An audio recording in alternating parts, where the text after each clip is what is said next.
Hi students, இன்னைக்கு calculations of CFSE பார்க்க போகிறோம். ஏற்கனவே crystal field theory பார்த்துருக்கோம். அதை யூஸ் பண்ணி எப்படி calculation பார்க்கில் பார்க்கலான்றதை பார்ப்போம். நம்ம calculation போகிறதுக்கு முன்னாடி சில ரூல்ஸ் நம்ம தெரிஞ்சுக்கணும்.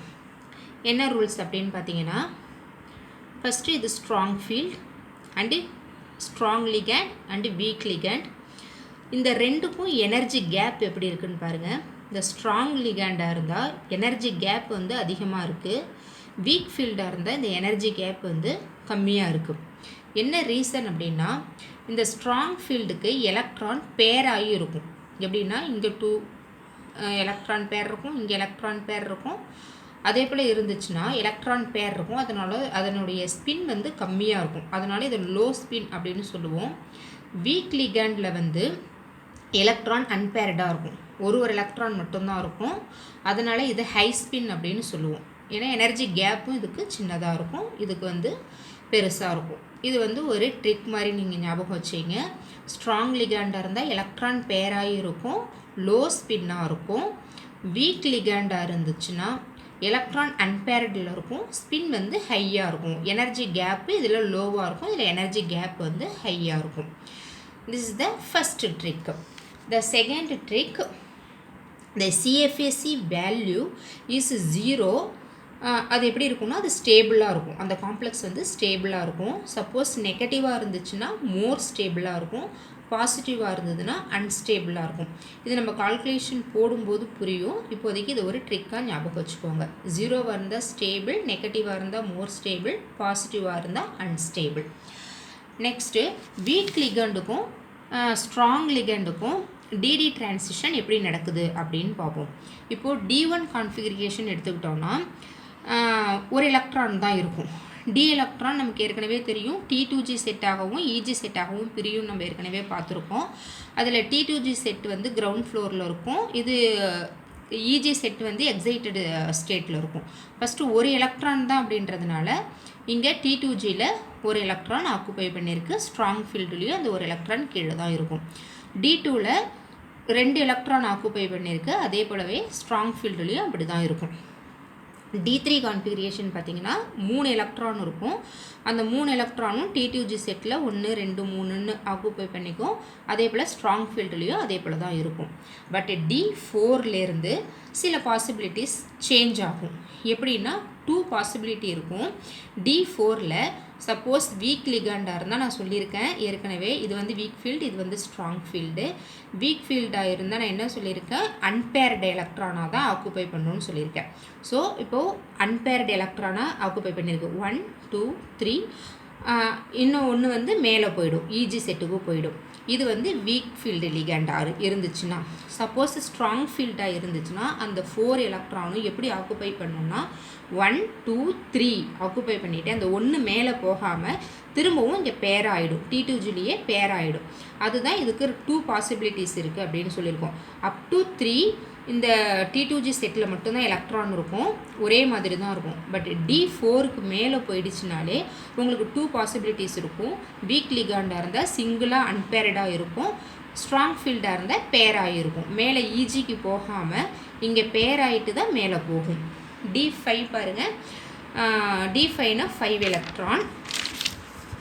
அதில் 1 2 3 4 5. T2Gயில் 3, EGயில் 2மா ஆக்குப்பை பண்ணியிருக்கு. அதுவே ஸ்ட்ராங் ஃபீல்டுக்கு வாங்க, 1 2 3, திரும்ப மேலே போகாமல் திரும்ப இங்கேயே பேராயிருக்கு பாருங்கள், 1 2. இப்போ 5 எலக்ட்ரான் ஸ்ட்ராங் ஃபீல்டில் இதே போல் பேராயிருக்கு. ஓகேவா? நெக்ஸ்ட்டு ஸ்ட்ராங் ஃபீல்டும் வீக் ஃபீல்டும் ஸ்பெக்ட்ரோகெமிக்கல் சீரியஸில் ஆர்டர் வைஸ் உங்கள் புக்கில் கொடுத்துருக்காங்க. புக்கில் நீங்கள் ரெஃபர் பண்ணிக்கோங்க. இப்போ பாருங்கள், இந்த ஆர்டரில் தான் உங்களுக்கு ஸ்பெக்ட்ரோகெமிக்கல் சீரீஸ் வந்து இன்க்ரீஸ் ஆகுது. இப்போது உங்களுக்கு லெஃப்ட் சைடு போக போக அது வந்து வீக் ஃபீல்டாக இருக்கும், ரைட் சைடு போக போக அது வந்து ஸ்ட்ராங் லிகாண்டாக இருக்கும். ஓகேங்களா? இப்போது எக்ஸாம்பிள் அயோடின், புரோமின், இந்த மாதிரி குளோரின் இதே போல் இருக்கிறதெல்லாம் வந்து உங்களுக்கு வீக் ஃபீல்டு லிகாண்டாக இருக்கும். இங்கே பாருங்கள், CO, CN, NO2 மைனஸ் இதெல்லாம் வந்து ஸ்ட்ராங் ஃபீல்டு லிகண்டாக இருக்கும். ஓகேங்களா? இதை வச்சு ஒரு எக்ஸாம்பிள் பார்க்கலாம். இப்போ TiBr6 இப்போ புரோமின் இருக்குது. புரோமினுடைய எனர்ஜி என்ன கொடுத்துருக்காங்க, ஸ்ப்ளிட்டிங் எனர்ஜி என்ன கொடுத்துருக்காங்கன்னா 149.4 kJ mol minus 1 அப்படின்னு சொல்லி கொடுத்துருக்காங்க. நெக்ஸ்ட்டு அதுவே TiF6 F6க்கு வந்து 227.7 இதை விட இது இன்க்ரீஸ் ஆகிருக்கு. என்ன ரீசன் அப்படின்னா புரோமின் எங்கே இருக்குது, ஸ்பெக்ட்ரோகெமிக்கல் சீரீஸில் புரோமின் இங்கே இந்த லாஸ்ட்டில் இருக்குது பாருங்கள். இப்போ புரோமினை விட ஃப்ளோரின் இருக்குது இல்லைங்களா, ஃப்ளோரின் இதோ இருக்குது பாருங்கள். அப்போ புரோமினை விட ஃப்ளோரின் எங்கே இருக்குது, ரைட் சைடு மூவ் ஆகுது. இந்த புரோமினை விட இது இன்க்ரீஸ் ஆகுது, எனர்ஜி லெவல் இன்க்ரீஸ் ஆகுது, லிகண்டும் ஸ்ட்ராங் ஆகுது. புரோமினோட கம்பேர் பண்ணும்போது ஃப்ளோரின் வந்து ஸ்ட்ராங் ஆகுது. அதனால தான் அதனுடைய எனர்ஜி லெவலும் வந்து இன்க்ரீஸ் ஆகுது. நெக்ஸ்ட்டு TiH2O6 கொடுத்துருக்காங்க. H2O எங்கே இருக்குது, இப்போ ஃப்ளூரின் இங்கே இருக்குது, H2O இதோ இருக்குது பாருங்கள். இப்போ ஃப்ளூரினை விட H2O எங்கே இருக்குது, ரைட் சைடு மூவ் ஆகுது. ரைட் சைடு மூவ் ஆக உங்களுக்கு வந்து லிகண்டு வந்து ஸ்ட்ராங் ஃபீல்டாக ஆகிட்டே இருக்கும்னு நான் உங்களுக்கு சொல்லியிருக்கேன். அதனால தான் எனர்ஜி லெவலும் இன்க்ரீஸ் ஆகிருக்கு. இதை வச்சு நம்ம ஸ்பெக்ட்ரோகெமிக்கல் சீரீஸை நம்ம புரிஞ்சிக்கலாம். நெக்ஸ்ட்டு CFSCயை கால்குலேஷன் பண்ணுறதுக்கு சில ஃபார்முலா இருக்குது. அந்த ஃபார்முலா யூஸ் பண்ணி நம்ம கால்குலேஷன் போடுவோம். இப்போ CFSC அப்படின்னா ரெண்டு டி டிரான்சிஷன் ரெண்டாக மாறும் அப்படின்னு சொல்லியிருக்கோம். ஏற்கனவே என்ன சொல்லியிருப்போம் நம்ம, இது வந்து 5d ஆர்பிட்டால், இது ரெண்டு ஸ்ப்ளிட்டாக பிரியும். ஃபஸ்ட்டு ஒன் வந்து T2G செட்டு, அடுத்தது EG செட் அப்படின்னு சொல்லியிருப்போம். இது வந்து ஆக்டாஹெட்ரலுக்கு ΔO. ஆக்டாஹெட்ரலாக இருந்தால் T2G EGன்னு பிரியும், அதுவே டெட்ராஹெட்ரலாக இருந்தால் EG T2Gன்னு பிரியும். இதனுடைய ரூல்ஸ் எல்லாமே நான் CFSC தியரியில் தெளிவாக நடத்தியிருக்கேன். அதில் போய் பார்த்துட்டு வந்து இதை பாருங்கள், நல்லா புரியும். இப்போது T2G EG அப்படின்னு பிரியும். உங்களுக்கு இது தெரியும், இது வந்து பேரி சென்டர். நெக்ஸ்ட் இது வந்து எனர்ஜி கேப் அப்படின்னு உங்களுக்கு தெரியும். இதோட வேல்யூ வந்து -0.4, இது வந்து +0.6. இப்போ இதை வச்சு தான் நம்ம என்ன பண்ண போகிறோம், ஃபார்முலா யூஸ் பண்ண போகிறோம். இப்போது first number of T2G electron, number of T2G எலக்ட்ரான்னா இந்த T2Gயில் எவ்வளவு எலக்ட்ரான் இருக்கோ அதுதான் இங்கே வரும். நம்பர் ஆஃப் T2G எலக்ட்ரான்னா எவ்வளவு, இப்போ 3 எலக்ட்ரான் இருக்கா, 2 எலக்ட்ரான் இருக்கா, அந்த எலக்ட்ரான் ப்ளஸ் அதனுடைய வேல்யூ, அதனுடைய வேல்யூவோட நம்ம மல்டிபிள் பண்ணணும். சப்போஸ் இங்கே 2 எலக்ட்ரான் இருந்ததுன்னா இந்த 2 எலக்ட்ரான் இன்ட்டு -0.4. இங்கே சப்போஸ் 4 எலக்ட்ரான் இருந்துச்சுன்னா இங்கே 4 இன்ட்டு -0.4 அப்படின்னு மல்டிபிள் பண்ணிக்கும். அதோட எதை ஆட் பண்ணிக்கணும் அப்படின்னா plus number of EG electron, இதுதான் EGயோட எலக்ட்ரான். இந்த EG எலக்ட்ரானில் எத்தனை இருக்கோ அதனோட வேல்யூ 0.6 ப்ளஸ் 0.6 நம்ம மல்டிபிள் பண்ணிக்குவோம். Next plus number of pair of electron. Number of pair of எலக்ட்ரான்னா இங்கே எத்தனை பேர் இருக்குது. சப்போஸ் இப்போ 5 எலக்ட்ரான் அப்படின்னா இங்கே T2Gயில் 3 இருக்கும் இல்லைங்களா, இங்கே 3ஆக பிரிஞ்சிருக்கும். இப்போ 5 இருக்குன்னா 1 2 5 இப்படி தானே இருக்கும். 1 2 3 4 5 இதே போல் இருந்துச்சுன்னா இதோட பேர் ஆஃப் எலக்ட்ரான் எத்தனை இருக்குது, 2 இருக்குதுன்னு அர்த்தம். அப்போ அதை வந்து இதோட ஆட் பண்ணிக்கணும். ஓகேங்களா. Next minus number of electron pair of barycentre. பேரி சென்டரில் உள்ள எலக்ட்ரான் இது வந்து உங்களுக்கு 12th லெவலில் இல்லை, இது ஹையர் கிளாஸ்க்கு தான் யூஸ் ஆகும். அதனால் இதை நீங்கள் இங்கே 0ன்னு யூஸ் பண்ணிக்கிட்டால் போதும். இந்த பார்ட் உங்களுக்கு தேவை கிடையாது, இது வரைக்கும் பார்த்தா போதும். இதை இன்னும் சிம்பிளிஃபை பண்ணி எப்படி எழுதலாம் அப்படின்னா நம்பர் ஆஃப் T2G எலக்ட்ரானை number of T2G electron plus value and number of இது EG electron எப்படி பண்ணலாம், n into EG plus 0.6 del naught, காமனாக del O அப்படிங்கிறது டெட்ராஹெட்ரல், சாரி ஆக்டாஹெட்ரல், ஓங்கிறது ஆக்டாஹெட்ரல், அதனால் del O அப்படின்னு நம்ம யூஸ் பண்ணியிருக்கோம். Plus number of pair of எலக்ட்ரானை NP P அப்படின்ற ஃபார்முலாவில் பண்ணலாம். திரும்பவும் இதை சிம்பிளிஃபை பண்ணலாம். CFSC equal to summation of ligand field. Summation of ligand ஃபீல்டுனா இதுதான், இதிலேருந்து இது வரைக்கும் இருக்கிறத சம்மேஷன் ஆஃப் லிகேண்ட் ஃபீல்டு அப்படின்னு சொல்லுவோம். அடுத்தது மைனஸ் இ ஐசோ எலக்ட்ரிக் ஃபீல்டு, ISO அப்படின்னா iso electric field or Peri centre அப்படின்னு சொல்லுவோம். நமக்கு இது தேவையில்லை, இதை மட்டும் நம்ம யூஸ் பண்ணி இப்போ கால்குலேஷன்ஸ் நம்ம பார்க்கலாம். இப்போ கால்குலேஷன்ஸ் பார்ப்போம். FeH2O6 இதுதான் உங்களுக்கு காம்ப்ளெக்ஸ் கொடுத்துருக்காங்க 3+ அப்படின்னு சொல்லிட்டு. இதுக்கு ஆக்சிடேஷன் நம்பர் நமக்கு தெரியும் Fe3+. இங்கே 3+ இருந்துச்சுன்னா அதை நியூட்ரல் பண்ணுறதுக்கு இங்கேயும் 3+ தான் இருக்கணும். அப்போ Fe3+ அதனுடைய ஆக்சிடேஷன் நம்பர். இப்போ ஃபெரிக் இதை தான் சென்ட்ரல் மெட்டல் ஆட்டம்னு சொல்லுவோம். இது வந்து லிகண்ட் 6 லிகண்ட் இருக்குது. இதுக்கு ஆக்சிடேஷன் நம்பர் நம்ம எப்படி பார்ப்போம்னா சென்ட்ரல் மெட்டல் ஆட்டத்திலேருந்து எவ்வளவு எலக்ட்ரான் ரிமூவ் ஆகிருக்கோ அதை தான் நம்ம ஆக்சிடேஷன் நம்பர் அப்படின்னு சொல்லுவோம். அப்போனா இதுலேருந்து 3+ எலக்ட்ரான் வெளியில் போயிருக்கு. இப்போ Feயோட outermost electronic configuration 3d64s2 அப்படின்றது நமக்கு தெரியும். இப்போ Fe3+னா என்ன அர்த்தம்? இதிலேருந்து 3 எலக்ட்ரான் வெளியில் ரிமூவ் ஆகிடுது. இப்போ இந்த எஸ்ஸில் 2ம் டியில் 1ம் போயிடுச்சுன்னா மீதி D5 எலக்ட்ரானிக் கான்ஃபிகரேஷன் தான் இருக்கும். இப்போ இந்த D5 வச்சு தான் நம்ம என்ன பண்ண போகிறோம்? CFSE கால்குலேஷன் பண்ண போகிறோம். இப்படி தான் பிரியும். D5 வந்து இந்த செட்டில் தான் பிரியும். T2G set and EG set அப்படின்னு சொல்லிட்டு பிரியும். இப்போ உங்கள் புக்கில் ஒரு கால்குலேஷன்ஸ் கொடுத்துருக்காங்க. என்ன கொடுத்துருக்காங்கன்னா Fe3+ அப்படின்ற சென்ட்ரல் மெட்டல் ஆட்டத்துக்கு பேரிங் எனர்ஜி வந்து 30,000 அப்படின்னு சொல்லிட்டு கொடுத்துருக்காங்க. அடுத்தது FeH2O6 3+ காம்ப்ளெக்ஸோட CFSE எனர்ஜி லெவல் 14,000 அப்படின்னு சொல்லிட்டு கொடுத்துருக்காங்க. அடுத்தது நெக்ஸ்ட்டு நம்ம ஸ்ட்ராங் ஃபீல்டுக்கு பார்ப்போம். அதனுடைய வேல்யூவும் 35,000 சொல்லி கொடுத்துருக்காங்க. இது நெக்ஸ்ட் கால்குலேஷன்ஸில் பார்ப்போம். இப்போது இந்த ரெண்டை வச்சு ஹை ஸ்பின்னில் வந்து இது ஃபேவராக இருக்கா இல்லை லோ ஸ்பின்னில் வந்து ஃபேவராக இருக்கா அப்படின்னு நம்ம பார்க்க போகிறோம்.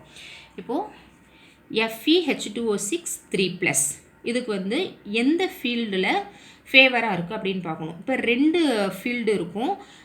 ஸ்ட்ராங் ஃபீல்டும் இருக்கும் அண்டு வீக் ஃபீல்டும் இருக்கும். அந்த ஸ்பின் வச்சு பார்ப்போம். இப்போ high spin and low spin. இப்போ இந்த FeH2O6க்கு ஹை ஸ்பின்னும் இருக்கும் லோ ஸ்பின்னும் 2 பாசிபிலிட்டிஸ் சொல்லியிருக்கேன். இப்போ ஹை ஸ்பின்னில் எப்படி இருக்குன்னு பார்ப்போம். இப்போ ஹை ஸ்பின்னாக இருந்தால் D5 கான்ஃபிகரேஷன் இல்லைங்களா? D5 கான்ஃபிகரேஷன் அப்படின்னா 5 எலக்ட்ரான் இருக்கும். 1 2 3 4 5. இந்த D5 எப்படி ஸ்ப்ளிட் ஆகும்? ஆக்டாஹெட்ரலில் T2G ஆகவும் EG ஆகவும் ஸ்ப்ளிட் ஆகும். இப்போ T2Gயில் எத்தனை இருக்குது? ஹை ஸ்பின் அப்படின்னா அன்பேர்டு எலக்ட்ரான். அன்பேர்டு எலக்ட்ரான்னா 1 2 3 ஃபில் ஆகிட்டு திரும்ப 2 எலக்ட்ரான் மேலே தான் போகும். அப்போது இங்கே பேலன்ஸு 2. இப்போ 5 எலக்ட்ரான் அன்பேர்டாக ஆக்குப்பை பண்ணியிருக்கு. இப்போ T2Gயில் எத்தனை இருக்குது? 3 எலக்ட்ரான் இருக்குது. EGயில் எத்தனை இருக்குது? 2 இருக்குது. இப்போ இதை வச்சு நம்ம கால்குலேஷன் போடுவோம். CFSEயோடைய ஃபார்முலா நான் சொல்லியிருக்கேன். Number of T2G set and number of EG set plus number of pairing electron அப்படின்றது தான் நமக்கு ஃபார்முலா. இப்போ நம்பர் ஆஃப் EG செட் எத்தனை இருக்குது? 1 2 3 எலக்ட்ரான் இருக்குது. 3 எலக்ட்ரான் இருக்கா? இப்போ T2Gயோட வேல்யூ நமக்கு ஏற்கனவே சொல்லியிருக்கேன். என்னது? -0.4. இப்போ இந்த 0.4ஓட மல்டிபிள் பண்ணிக்கணும். அடுத்தது plus number of EG value. Number of EG வேல்யூவில் எத்தனை எலக்ட்ரான் இருக்குது? 2. அதனால் இங்கே 2 போட்டுக்கிறோம். இதனுடைய வேல்யூஸ் நமக்கு தெரியும். ப்ளஸ் 0.6. அந்த 0.6ஆல் மல்டிபிள் பண்ணிக்கிறோம். இந்த டெல் ஓவை காமனாக வெளியில் போட்டிருக்கோம். And plus number of pairing எலக்ட்ரான்னு சொல்லியிருக்கேன். இங்கே வந்து நம்பர் ஆஃப் பேரிங்கே கிடையாது, எல்லாமே அன்பேர்டாக இருக்குது. அதனால் இங்கே 0 × P minus E iso electric field நமக்கு தேவையில்லைன்னு சொல்லியிருக்கோம். அதனால் அது 0. இப்போ இதை சிம்பிளிஃபை பண்ணுங்கள். 3 × -0.4 = -1.2. 2 × 0.6 + 1.2. டெல் ஓ இது 0வாக ஆகிடும். சிம்பிளிஃபை பண்ணிங்கன்னா மைனஸ் இன்ட்டு ப்ளஸ் கேன்சல் பண்ணிவிட்டா CFSE வேல்யூ வந்து 0. ஸோ 0னாலே உங்களுக்கு ஸ்டேபிள் அப்படின்னு சொல்லியிருக்கோம். நம்ம ஏற்கனவே ஒரு ட்ரிக் பார்த்துருக்கேன். என்னன்னு பார்த்துருக்கோம்? 0வாக இருந்தால் ஸ்டேபிள் அப்படின்னு பார்த்துருக்கோம். நெகட்டிவாக இருந்துச்சுன்னா அதோட CFSE வேல்யூ வந்து நெகட்டிவாக இருந்ததுன்னா அதை வந்து நம்ம மோர் ஸ்டேபிள் அப்படின்னு சொல்லியிருக்கோம். மோர் ஸ்டேபிள். அதுவே பாசிட்டிவாக இருந்துச்சுன்னா அது வந்து அன்ஸ்டேபிள். இதை ஞாபகம் வச்சுக்கணும். இப்போ இங்கே என்னவாக இருக்குது? 0வாக இருக்குது. அப்போ இங்கே ஸ்டேபிள். ஹை ஸ்பின்னில் வந்து இந்த காம்ப்ளெக்ஸ் ஸ்டேபிளாக இருக்குது. சரி, லோ ஸ்பின்னும் பார்ப்போம். இப்போ லோ ஸ்பின் போவோம். லோ ஸ்பின்னில் இந்த D5 கான்ஃபிகரேஷன் எப்படி பிரியுது? EG அண்டு T2G அண்டு EGன்னு பிரியுது. லோ ஸ்பின்னாக இருந்தால் எலக்ட்ரான் வந்து பேர் ஆகும்னு சொல்லியிருக்கோம் நம்ம இல்லைங்களா? இப்போது பாருங்கள் 1 2 3 பேலன்ஸ் 2 மேலே போகாமல் கீழேயே பேர் ஆகுது. 1 2 திரும்பவும் இங்கேயே வந்திருக்கு. இப்போ 5 எலக்ட்ரானும் T2Gலேயே தான் இருக்குது. T2G 5, EGயில் 0 இருக்குது. இப்போ இதை வச்சு நம்ம கால்குலேஷன் போடுவோம். இப்போது நம்ம என்ன calculation, number of EG set plus number of EG set plus number of T2G set plus number of EG set plus number of pairing electron. இதுதான் ஃபார்முலா. இப்போ பாருங்கள், நம்பர் ஆஃப் T2G செட்டு எத்தனை இருக்குது electron, 2 2 1 5 இருக்குது. 5 into value என்னது -0.4 plus இங்கே ஒன்றுமே இல்லை, அதனால் நம்ம 0 போட்டிருக்கோம், 0.6. இங்கே பேரிங் எலக்ட்ரான் எத்தனை இருக்குது, 2 பேர் இருக்குது, அதனால் 2 இன்ட்டு பி. 2 இன்ட்டு பின்னா பேரிங் எலக்ட்ரான். ஆனால் இங்கே இருக்காது பாருங்கள், 0ன்னு இருக்கும். ஏன்னா இங்கே பேரிங் எலக்ட்ரான் கிடையாது. ஆனால் இங்கே பேரிங் எலக்ட்ரான் இருக்கிறதுனால இங்கே 2 இன்ட்டு பி அப்படின்னு போடுறோம். இப்போ இதை சிம்பிளிஃபை பண்ணுங்கள். -2 del 1 வரும். இங்கே இந்த 2p இங்கே வரும். இப்போ இதில் வேல்யூஸை நம்ம சப்ஸ்டியூட் பண்ண முடியும். ஏன்னா இங்கே 0ன்னு இருக்கிறதுனால வேல்யூ சப்ஸ்டியூட் பண்ண முடியாது. பட் இங்கே வேல்யூ சப்ஸ்டியூட் பண்ண முடியும். இங்கே ஏற்கனவே கொடுத்துருக்குறாங்க. என்ன கொடுத்துருக்குறாங்க, பேரிங் எனர்ஜி வந்து 30,000. Fe3யோட பேரிங் எனர்ஜி என்னன்னு கொடுத்துருக்காங்க, 30,000 அப்படின்னு சொல்லி கொடுத்துருக்காங்க. நெக்ஸ்ட்டு வந்து சிஎஃப்எஸ்சியோட வேல்யூ, இந்த காம்ப்ளெக்ஸோட சிஎஃப்எஸ்சியோட எனர்ஜி வேல்யூ 14,000 அப்படின்னு சொல்லி கொடுத்துருக்காங்க. இப்போ இதை நம்ம இங்கே சப்ஸ்டியூட் பண்ணுறோம். -2 இன்ட்டு 14,000 ப்ளஸ் 2 இன்ட்டு 30,000. இதை சிம்பிளிஃபை பண்ணுங்கள். -28,000 ப்ளஸ் 60,000. Balance 32,000 centimetre -1. இப்போது ப்ளஸில் இருக்குது, வேல்யூ எதில் இருக்குது, ப்ளஸில் இருக்குது. அப்போனா அது அன்ஸ்டேபிள். இங்கே நம்ம சொல்லியிருக்கோம் இல்லையா, ப்ளஸில் இருந்தால் அது அன்ஸ்டேபிள்னு சொல்லியிருக்கோம். இப்போ இது ப்ளஸ் வேல்யூ வந்திருக்கிறதுனால நமக்கு அன்ஸ்டேபிளாக இருக்குது. இப்போ இந்த காம்ப்ளெக்ஸ் எதில் ஸ்டேபிளாக இருக்குது, ஹை ஸ்பின்னில் தான் ஸ்டேபிளாக இருக்குது. 0 இருக்கிறதுனால ஹை ஸ்பின்னில் தான் ஸ்டேபிளாக இருக்குது, லோ ஸ்பின்னில் ஸ்டேபிளாக இல்லை அப்படின்னு நம்ம தெரிஞ்சுக்கிறோம். அப்போது ஹை ஸ்பின்னில் ஸ்டேபிளாக இருந்தால் இதை வச்சு தான் நம்ம என்ன பண்ணணும், மேக்னெட்டிக் ப்ராப்பர்ட்டியும் மேக்னெட்டிக் மூமெண்ட்டும் நம்ம பார்க்கணும். இப்போ மேக்னெட்டிக் ப்ராப்பர்ட்டி அப்படின்னா நம்பர் ஆஃப் அன்பேர்டு. எத்தனை நம்பர் ஆஃப் அன்பேர்டு இருக்குது, 1 2 3 4 5 5 எலக்ட்ரான் அன்பேர்டாக இருக்குது. அப்போ அது ஆட் நம்பராக இருக்கிறதுனால அதை பேராமேக்னெட்டிக் அப்படின்னு நம்ம சொல்லுவோம். அடுத்தது மேக்னெட்டிக் மொமெண்ட் எப்படி கண்டுபிடிப்போம், ஸ்பின் ஒன்லி ஃபார்முலா நமக்கு தெரியும், μs = n × n+2. இதுதான் ஃபார்முலா. இந்த ஃபார்முலாவில் நம்பர் ஆஃப் அன்பேர்டு எலக்ட்ரான் எத்தனை இருக்குது, 5. அந்த 5 × 5 + 2 அதை சிம்பிளிஃபை பண்ணால் 5.916 மேக்னட்டம் அப்படின்னு சொல்லிட்டு வரும்.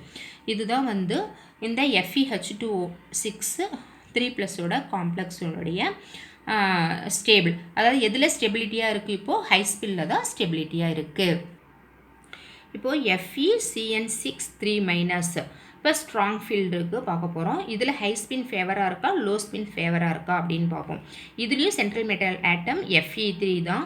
இதனுடைய ஆக்சிடேஷன் ஸ்டேட்டும் Fe3+ தான். இங்கே 3- இருந்தால் இங்கே 3+ தான் இருக்கும். Fe3+ அப்படின்னா அதனுடைய டிகான்ஃபிகரேஷன் என்னவாக இருக்கும், D5 தான் இருக்கும். இப்போ ஹை ஸ்பின்னில் எப்படி இருக்குன்னு பார்ப்போம். இது எப்படி பிரியும், 2ஆக பிரியும். இப்போது D5 ஹை ஸ்பின்னுனால அன்பேர்டு எலக்ட்ரான், அதனால் 1 2 3 மேலே போயிடும். 1 2 அப்படின்ட்டு 5 எலக்ட்ரான் ஆக்குப்பை பண்ணியிருக்கு. இப்போ ஃபார்முலாவில் நம்ம போடுவோம். 3 into -0.4 2 into +6 del O plus 0 into P. ஏன்னா இதுக்கு அன்பேர்டு கிடையாது. அதனால் இது -EISO iso electric field or barycentre, இது நமக்கு தேவையில்லை. இதை சிம்பிளிஃபை பண்ணோன்னா சிஎஃப்எஸ்சி வேல்யூ வந்து 0 கிடைக்கும். இப்போ 0னாலே ஸ்டேபிள் அப்படின்னு நமக்கு தெரியுது. நெக்ஸ்ட்டு லோ ஸ்பின்னுக்கு பார்ப்போம். லோ ஸ்பின்னுக்கு எப்படி போகும், இப்போ இங்கே 5 எலக்ட்ரான் இருக்கும் இல்லைங்களா, 1 2 3 4 5. இந்த 5 எலக்ட்ரானும் அன்பேர்டு ஆகும். எப்படி அன்பேர்டு ஆகும், பேர் ஆகும். 1 2 3 லோ ஸ்பின்னுனாலே உங்களுக்கு மேலே போகாது, கீழே தான் திரும்ப பேர் ஆகும். 4 5 இதே போல் இருக்கும். இப்போ இஜி செட்டில் ஒன்றும் இருக்காது, T2Gயில் 5 இருக்கும். இப்போ சிஎஃப்எஸ்சியில் கால்குலேஷன் போடுங்க.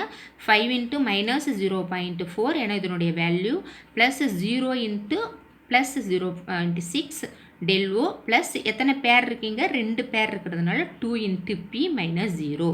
இப்போ இதை சிம்பிளிஃபை பண்ணிட்டீங்கன்னா -2 del O ப்ளஸ் 2p. இந்த 2p இங்கே வந்துடும். இப்போ இது வேல்யூ சப்ஸ்டியூட் பண்ணலாம். ஏன்னா இங்கே 0 இருக்கிறதுனால சப்ஸ்டியூட் பண்ண முடியாது. இல்லைங்களா. இங்கே CFSE 0, ஆனால் இங்கே வந்து -2 del O + 2P அப்படின்னு வந்திருக்கு. இப்போ del Oவோட வேல்யூ P வேல்யூ நம்ம சப்ஸ்டியூட் பண்ணலாம். ஏற்கனவே நமக்கு புக்கில் கொடுத்துருக்காங்கன்னு சொல்லியிருக்கேன். என்ன கொடுத்துருக்காங்க, Pயோட வேல்யூ வந்து 30,000, இதை ஸ்ட்ராங் ஃபீல்டோட எனர்ஜி வேல்யூ வந்து 35,000 அப்படின்னு சொல்லி கொடுத்துருக்காங்க. அதுவே H2Oக்கு 14,000 கொடுத்துருந்தாங்க. பட் CN6க்கு எவ்வளோ கொடுத்துருக்காங்க, 35,000 அப்படின்னு சொல்லி கொடுத்துருக்காங்க. இப்போ இதை நம்ம இங்கே சப்ஸ்டியூட் பண்ணுறோம். 2 × 35,000, 2 × 30,000. சிம்பிளிஃபை பண்ணுங்கள். -70,000 + 60,000 பேலன்ஸ் -10,000 சென்டிமீட்டர் -1. இப்போ மைனஸில் வேல்யூ இருக்குது. மைனஸ்னாலே நெகட்டிவ் வேல்யூ. நெகட்டிவ் வேல்யூவில் நம்ம என்ன சொல்லியிருக்கோம், மோர் ஸ்டேபிள் அப்படின்னு சொல்லியிருக்கோம்.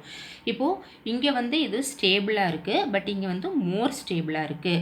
இப்போ இதில் எது ஃபேவராக இருக்கும், லோ ஸ்பின்னில் தான் ஃபேவராக இருக்கும். CN6 எதுக்கு ஃபேவராக இருக்கும், லோ ஸ்பின்னில் தான் ஃபேவராக இருக்கும். இப்போ லோ ஸ்பின்னை வச்சு தான் நம்ம மேக்னெட்டிக் ப்ராப்பர்ட்டிஸ் நம்ம பார்க்க போகிறோம். இப்போ magnetic property number of unpaired electron எத்தனை இருக்குது, 1. அப்போ ஒன்றே ஒன்று இருக்கிறதுனால அது வந்து பேரா மேக்னெட்டிக். மேக்னெட்டிக் மொமெண்டத்தில் n × n + 2, n unpaired electron 1. இப்போ 1 × 1 + 2 இதை சிம்பிளிஃபை பண்ணிங்கன்னா 1.732 போர் மேக்னட்டாம். ஓகேவா. நெக்ஸ்ட் ஒரு ட்ரிக் சொல்கிறேன். இப்போ ஸ்ட்ராங் ஃபீல்டாக இருந்துச்சுன்னா அது லோ ஸ்பின் ஃபேவராக இருக்கும், நெகட்டிவ் வேல்யூவாக இருக்கும். அதுவே வீக் ஃபீல்டாக இருந்தால் ஹை ஸ்பின் ஃபேவராக இருக்கும், அதுக்கு வேல்யூ 0வாக இருக்கும். இவ்வளோ தான் CFSE பொறுத்து நம்ம கால்குலேஷன்ஸ் பார்ட்டு முடிஞ்சிருச்சு. இது பிடிச்சிருந்தால் லைக் பண்ணுங்கள், ஷேர் பண்ணுங்கள், சப்ஸ்கிரைப் பண்ணுங்கள். Thank you students.